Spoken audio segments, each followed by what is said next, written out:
அனைவருக்கும் முகவன்களும் வாழ்த்துக்களும். ஆஹ் இந்த மாதாந்திர கூட்டத்துல எல்லாரும் புதுமுகங்கள்லாம் வந்ததுல ரொம்ப மகிழ்ச்சி. வருக.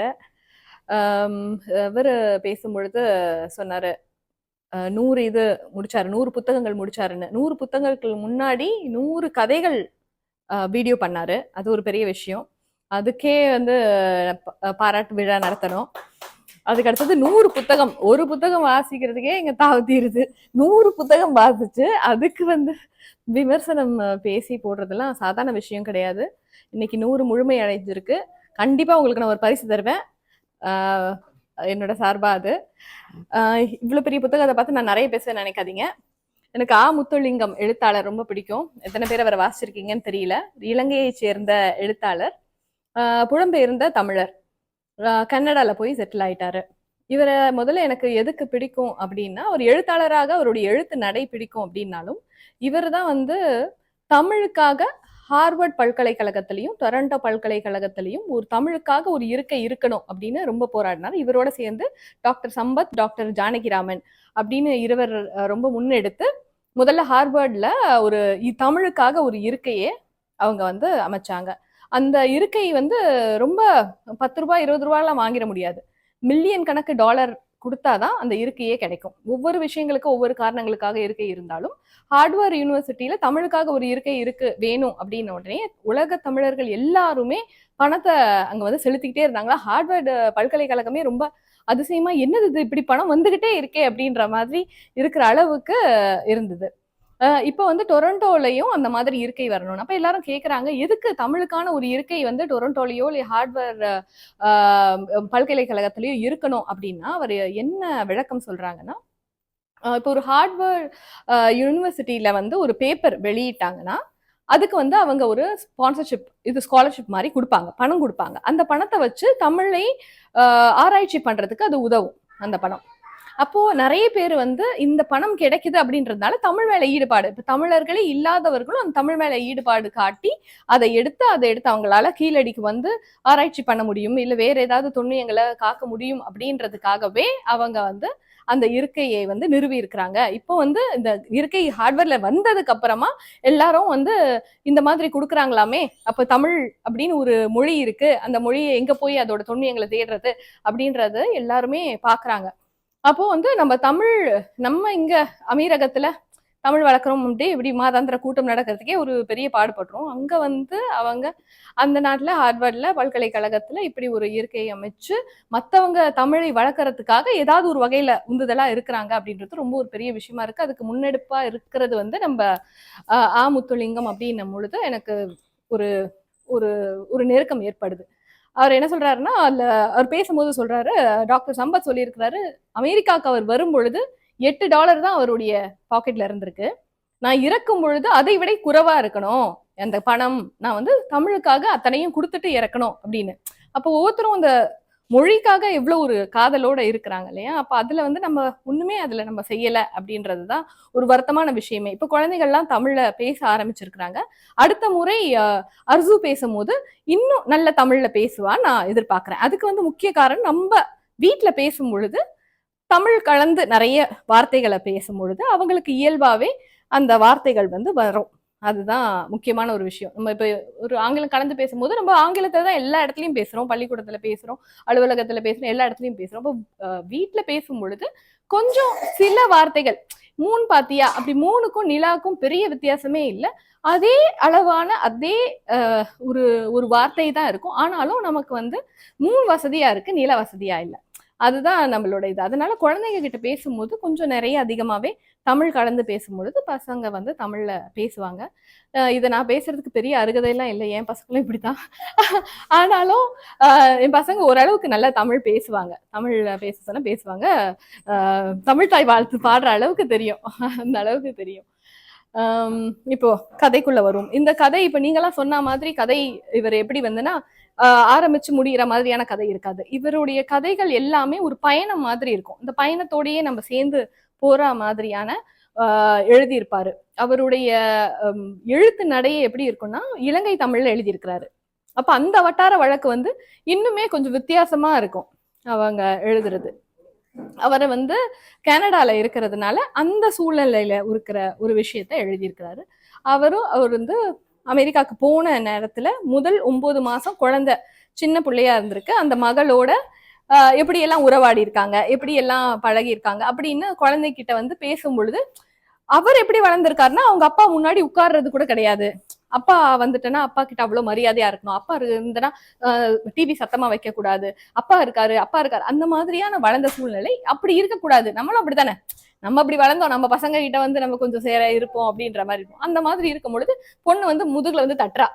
அப்ப வந்து அவர் நினைக்கிறாரு நம்ம இப்படி இருந்தோம், இப்ப எப்படி சூழ்நிலை மாறி இருக்குன்னு. பொண்ணு வந்து கொஞ்சம் கோவமாவே தட்டுறா. ஏன்னா வந்து அவளுடைய பாய் ஃப்ரெண்டு பிறந்த நாள அப்பா மறந்துட்டாருன்னு கோவமா. அப்போ இவர் நினைக்கிறாரு இவ பாய் ஃப்ரெண்டோடைய பிறந்தநாள் நானே யோசிச்சு வச்சிருக்கணுமா அப்படின்னு இவர் யோசிக்கிறாரு. அப்போ வந்து அந்த அவருக்கு வந்து ஒரு நாய்க்குட்டி பரிசு வாங்கணும், வாங்க போலான்னு சொல்லிட்டு போகும்போது அந்த பயணத்தோடயே அவர் வந்து யோசிச்சுக்கிட்டே இருக்கிறாரு. நம்ம இந்த மாதிரி இருந்தோம், சின்ன வயசுல எப்படி இருந்தோம், அவளுக்கு இப்படி சொல்லி கொடுத்தோம், என் கையை பிடிச்சிட்டு நடந்த மக வந்து இப்போ இவ்வளவு பெருசாகி இப்ப வந்து கார்லாம் ஓட்டுறாங்க அப்படின்ட்டு. அப்ப இவர் வந்த புதுசுல இவரோட வேலை வந்து ஒரு சாதாரண வேலையா இருந்திருக்கு. அப்போ ஒவ்வொரு வார இறுதியிலையும் அவங்க வந்து துணி துவைக்கிறதுக்கு, இப்ப நம்ம எல்லாம் எவ்வளவோ நல்ல நிலையில இருக்கும். துபாயில வந்து எவ்வளவு ஒரு கீழ்மட்டத்துல இருந்தாலும் அவங்கவுங்களுக்கு ஒரு வாஷிங் மிஷின் இருக்கும். அமெரிக்கால அப்படிலாம் இல்ல போல, எல்லாம் ஏழை பசங்க. என்ன ஆயிருக்குன்னா எல்லா துணியை துவைக்கிறதுக்குன்னு ஒரு இடத்துக்கு போவாங்களாம். அங்க போய் அந்த மிஷின்ல போய் அவங்க வந்து துணி துவைக்கிறாங்க. அப்ப அந்த இடத்துல வந்து குழந்தை கிட்ட உட்கார்ந்து அந்த நேரத்துல தான் அவர் நிறைய பேசியிருக்காரு. புராண கதைகள்லாம் மகள் கிட்ட பேசுறது. இப்படி பேசும்போது அந்த அவங்க என்ன பண்ணிருக்காங்க, இந்த வாஷிங் மிஷினுக்கு பேர் வந்து பூமாதேவின்னு வச்சிருக்காங்க. இந்த கதையோட பேரு பூமாதேவி. இது வந்து முத்துலிங்கத்துடைய சிறுகதை தொகுப்பு. இதுல பூமாதேவின்ற கதையை பத்தி தான் பேசுறேன். அப்ப அந்த கதைக்கு பேர் பூமாதேவி அப்படின்னும் போது அந்த பூமாதேவி வந்து ஏன் வச்சிருக்காங்கன்னா அந்த வாஷிங் மிஷினுக்கு, பூமாதேவி நம்ம என்ன பண்றோம், எவ்வளவு விஷயங்கள் நம்ம வந்து அதை அபியூஸ் பண்றோம். அவ்வளவு தப்பு செஞ்சாலும் அது வந்து நமக்கு நல்லதே செஞ்சுக்கிட்டு இருக்கு. அதே மாதிரிதான் அந்த வாஷிங் மிஷினும் இவங்க வந்து எவ்வளவுதான் நிறைய போட்டு துணியை துவைச்சாலும் அது ஒழுங்கா வேலை பார்த்துக்கிட்டு இருக்கு அப்படின்றதுனால அதுக்கு பூமாதேவின்னு பேரை வச்சிருக்காங்க இவங்க. அப்ப கொஞ்ச நாள்ல ஆகும் பொழுது இவருக்கு உயர் பதவி வருது. அப்ப வீட்லயே வாஷிங் மிஷின் வாங்கிடுறாங்க. அதனால அந்த இடத்துக்கு போறது இல்ல. இவர் வந்து அந்த இடத்துல இருக்கும் பொழுது ஒரு கதை சொல்றாரு, ஒரு புராண கதை சொல்றாரு. அந்த புராண கதை வந்து திருக்குறிப்பு நாயனார் உடைய ஒரு கதை. அதுல வந்து சிவபெருமான் வந்து ஒரு இதா மாறி அந்த ஒரு துவைக்கிற ஆள்கிட்ட, அந்த வண்ணான் கிட்ட வந்து சொல்றாரு, எனக்கு இப்பவே வந்து துவைச்சு காய வச்சு கொடுக்கணும், எனக்கு ஒரே ஒரு உடுப்பு தான் இருக்குன்ட்டு. அவரும் வந்து சரி அப்படின்னு சொல்லிடுறாரு. இது வந்து அந்த குழந்தைகிட்ட இவர் இந்த கதையை சொல்லிட்டு இருக்காரு. அப்ப என்ன ஆகுது, அவர் துவைச்சு முடிச்சிடுறாரு. ஆனா வந்து காய வைக்க முடியல, மழை பெஞ்சிருது. அப்ப இவருக்கு குளிர்ல நடுங்குறாரு, நீ துவைச்சு காய வச்சு தரேன்னு சொன்னியேன்ட்டு. அப்ப இவர் முட்டி முட்டி சிவபெருமான் கிட்ட அழுகுறாரு, இந்த மாதிரி இருக்குன்ட்டு. அப்ப அந்த மாதிரி அந்த கதை முடியுது. அப்ப அந்த கதையில அவர் என்ன சொல்ல வர்றாருன்னா, ஒரு வாக்கு கொடுத்தா வாக்கு மீறக்கூடாது. இப்ப நான் வந்து இப்படிதான் நான் ஒரு வாக்கு கொடுத்தேன், துவைச்சு காய போட்டு தரேன் அப்படின்னா நீ துவைச்சுட்ட, ஆனா காய வைக்கிறது உன்னுடைய காரியமே கிடையாது. அது வந்து கடவுள் தானே வந்து சூரியன் கொடுக்கணும். அப்படி இருக்கும் பொழுது நீ அதை எப்படி வாக்கு கொடுத்த அப்படின்ற மாதிரி. அப்ப நம்ம வாக்கு கொடுக்கும் போது கரெக்டா கொடுக்கணும் அப்படின்றத அந்த கதை முடியுது. அப்ப இதை வந்து அந்த குழந்தைகிட்ட சொல்லியிருக்கிறாரு. குழந்தைக்கு அது ஆழமா பதிஞ்சிருச்சு. அப்ப அந்த குழந்தை வளர வளர வந்து அப்பா கிட்ட இந்த புராண கதையெல்லாம் கேட்கறது கிடையாது. அமெரிக்கன் ஸ்டைல்ல வந்து வளர ஆரம்பிச்ச உடனே அவர் வந்து கையை விட்டு குழந்தை போகுது அப்படின்ற மாதிரி நினைக்கிறாரு. அப்ப அந்த குழந்தை, அந்த பொண்ணு வந்து பெருசாகி இப்ப கார் ஓட்டிக்கிட்டு இருக்கு. போகும்போது சொல்லுது, நம்ம ஒரு வாக்கு கொடுத்தனாப்பா நம்ம பண்ணணும்ல, நான் இவனுக்கு வந்து கொடுத்துருக்கேன்ல, பர்த்டேக்கு வந்து நான் நாய்க்குட்டி கொடுக்குறேன்ட்டு, ஸோ நம்ம அதை வாங்கணும். அப்போ இந்த கதை என்ன சொல்ல வருதுன்னா, எவ்வளவுதான் நம்ம வந்து அதை விட்டு வெளியில போயிட்டாலும், இல்லை நம்ம குழந்தைங்க வந்து புராண கதைகள்லாம் கேட்கல அப்படின்னு நினைச்சாலுமே அவங்களுக்கு அந்த விழுமியங்கள் வந்து மனசுல ஏதாவது ஒரு வகையில பதியதான் செய்யுது. அந்த மானுட விழுமியங்கள் போகவே போகாது, ஏதாவது ஒரு வகையில அவங்களுக்கு போய் சேரும் அப்படின்னு. அப்ப இதை வந்து அவரு சொல்லியிருக்க மாட்டாரு கதையில. அப்ப அந்த கதையை வாசிக்கும் பொழுது நாமளா புரிஞ்சுக்க வேண்டிய ஒரு விஷயங்கள், ஒரு கூறுகள் நம்ம இது பண்ணலாம். இவரோட எழுத்துல வந்து ரொம்ப ரசிக்கக்கூடிய விஷயம் என்னன்னா, போற போக்கில் வந்து நகைச்சுவையாவும் இருக்கும், உதாரணங்களா சொல்லிட்டே இருப்பாரு.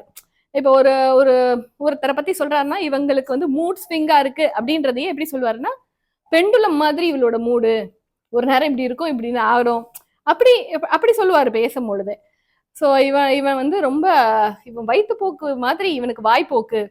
இப்ப அப்படி எழுதும் பொழுது நமக்கு அதை வாசிக்கிறதே வந்து ரொம்ப நல்லா இதா இருக்கும். அந்த மாதிரியான ஒரு எழுத்து நடை கொண்டவர் தான் முத்துலிங்கம். அப்ப இந்த கதை வந்து ஆரம்பம் முடிவு அப்படிலாம் இருக்காது. நான் சொன்ன மாதிரி ஒரு பயணம் தான். அந்த கார் பயணத்துல போய்கிட்டே அவர் அந்த பெண் கூட போயிட்டே இருக்கிறாரு. அப்போ அவங்க அந்த 9 மாசம் முதல் 9 மாசம் தங்கி இருந்த இடத்துக்கு வராரு. இவர் பாக்குறாரு, நம்ம இங்கதானே இருந்தோம், இங்கதானே அந்த பொண்ணுக்கு இந்த கதையை சொன்னோம் அப்படின்னு நினைக்கிறாரு. அந்த இடத்துக்கு வராங்க. அவர் தேடி பாக்குறாரு அந்த வாஷிங் மிஷின் இருக்கான்னு.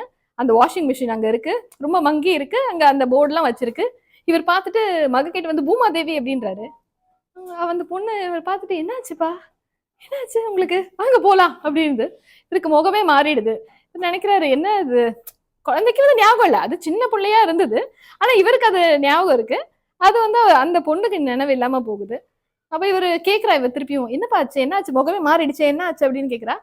ஒண்ணும் இல்லம்மா, ஒண்ணும் இல்லைன்ட்டு. அப்ப அவர் நினைக்கிறாரு, ஒவ்வொருத்தரும் வந்து ஒரு ஒரு சூழ்நிலையில ஒவ்வொரு விஷயத்த வந்து மறந்துடுறாங்க, நமக்கு என்ன தேவையோ இப்படிதான் நம்ம ஊரு. உடனே அவர் வேற ஏதோ சொல்றாரு, ஊர்ல இருக்க பாட்டி அப்படிதான், அவளுக்கு வயசாக எல்லா விஷயங்களும் மறந்து போயிடுச்சு, ஆனாலும் வந்து அவ சின்ன வயசுல அவனுக்கு ஒருத்தன் கடன் கொடுத்துட்டு அவன் கொடுக்காம போனதை இன்னும் ஞாபகம் வச்சிருக்கா. அப்ப ஒவ்வொருத்தருக்கும் எந்த தேவையோ அதை நினைவு வச்சுக்கிறாங்க அப்படின்னு நினைச்சுக்கிட்டு திருப்பி அமைதியா இருக்காரு. திருப்பி மக கேட்கிறா, என்ன ஆச்சுப்பான்னு. ஒண்ணும் இல்லை அப்படின்னு கதை முடியுது. ஸோ இதுதான், இது இவரோட எழுத்து நட வந்து ரொம்ப வித்தியாசமா இருக்கும். ஒரு ஆரம்பம் முடிவு, இதுதான் கதை, இப்படி ஆரம்பிச்சாங்க, இப்படி சொன்னாங்க, பாட்டி வடை சுட்டா அப்புறமா எடுத்து போச்சு, அப்படிலாம் இருக்காது. இது வந்து ஒரு பயண கதை மாதிரி அப்படியே போகும். இவருடைய நூலை நீங்க வாசிக்காம இருந்திருந்தா வாசிச்சு பாருங்க, ரொம்ப உங்களுக்கும் பிடிக்கும் நான் நினைக்கிறேன். வாய்ப்புக்கு நன்றி, வணக்கம்.